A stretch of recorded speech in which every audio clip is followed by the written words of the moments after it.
quick disclaimer, because more people are watching this than I expected. None of this is really my own thoughts. It was what I was taught in class by my teacher, and it's just how I interpret it and explain it in a video that seems to help people. So I really can't take credit for these thoughts. Anyway, this is an extremely heavy poem. When I read it the first time, I literally felt sick because it has a lot of very dark imagery. Vultures. This whole poem is not saying that vultures are evil, but they're described to be part of this evil location that gives them that connotation. It's written about the worst concentration camps, and it has an extremely dark mood. There's a lot of enjambment and alliteration because they make the poem more harsh and powerful. It's very intentionally jarring.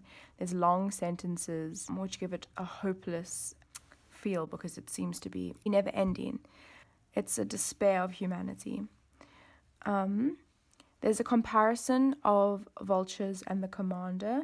Some of the stanzas are commentary on the stanza before. Okay, let's get into this. In the greyness.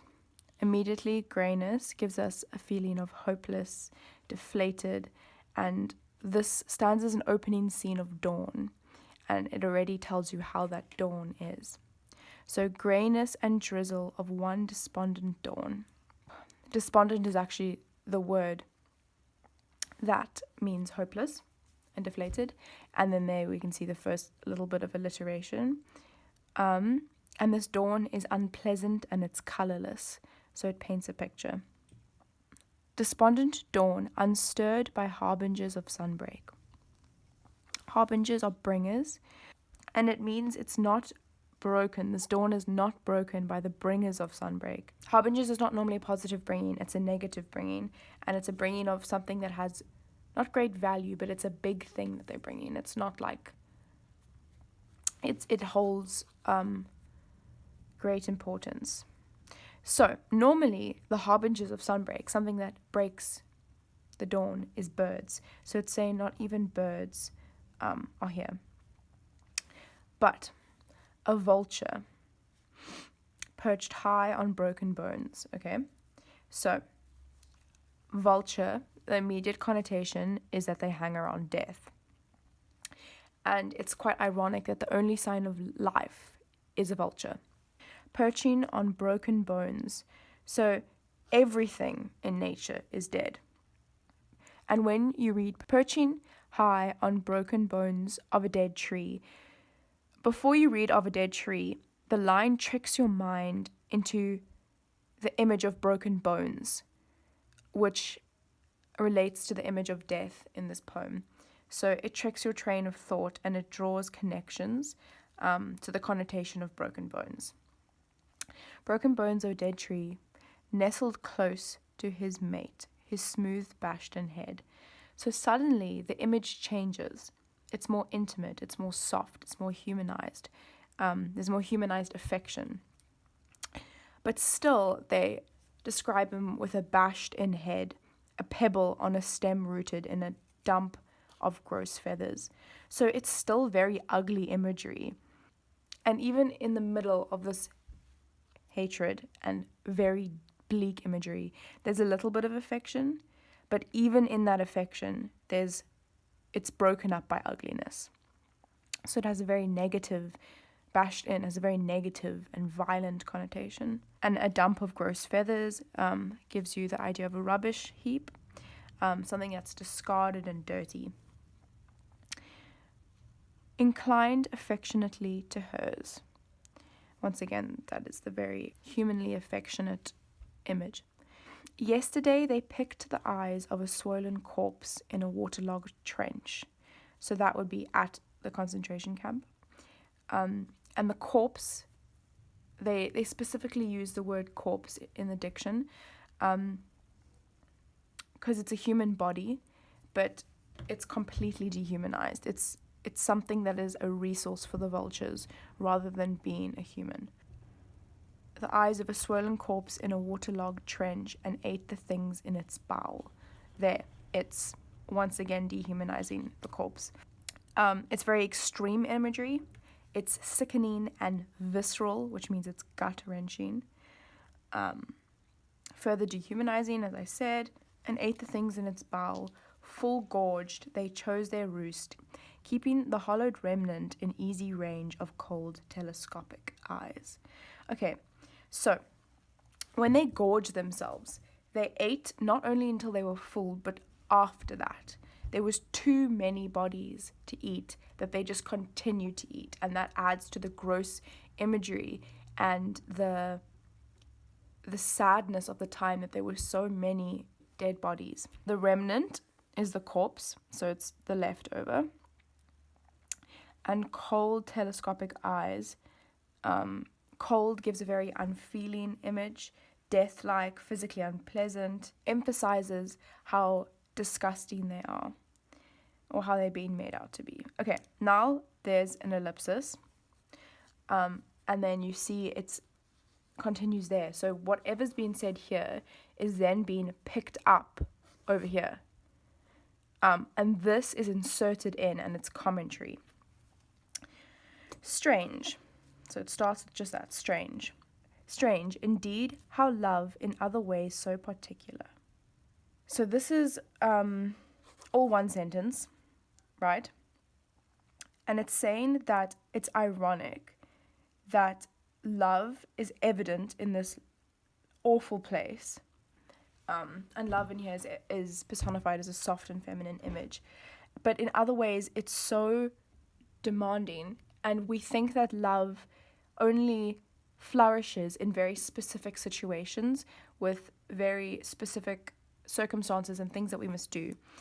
But it's strange how love, in other ways so particular, we're so used to the idea of love needing a good setting to blossom. Love is romanticized and it has certain requirements. It's odd that it's chosen to be here. Strange. Indeed, how love in other ways so particular will pick a corner in this carnal house, tidy it and coil up there, perhaps even fall asleep, her face turned to the wall. Okay, a carnal house is a place where you store dead bodies. It's basically the storage of violent death. And it's basically saying that a tiny bit of love survives in this place. But it has to coil up because it's very vulnerable there. And it has to fall asleep because love has to go dormant or switch off or turn away from reality to be able to survive there. Love is there, but love can't function in its natural, easy, meaningful way in a place like this. So as we see her face, we see that love is personified as a feminine image. Turn to the wall. So love is rejecting everything in the room. Love has to be in denial to exist. We can see that there is parenthesis there. So the information there is emphasized to show that love isn't awake. Okay, then we pick up from the rest. Thus, the commandant at Belsen camp, going home for the day. So, he goes home to his children. First of all, they start with his title, and then that he's going home. So he's discarding this role. He's seemingly discarding the role of what he does as his job in the day. With fumes of human roast clinging rebelliously to his hairy nostrils. So we know that these things still follow him. They cling to him. They're in his pores. But when they say human roast, it almost sounds ordinary, and it's a total dehumanization of the process and what he actually does in the day. But it's quite a petty, mundane, ugly description of him. It isn't a huge or evil image that we would expect. It seems to be not much judgment.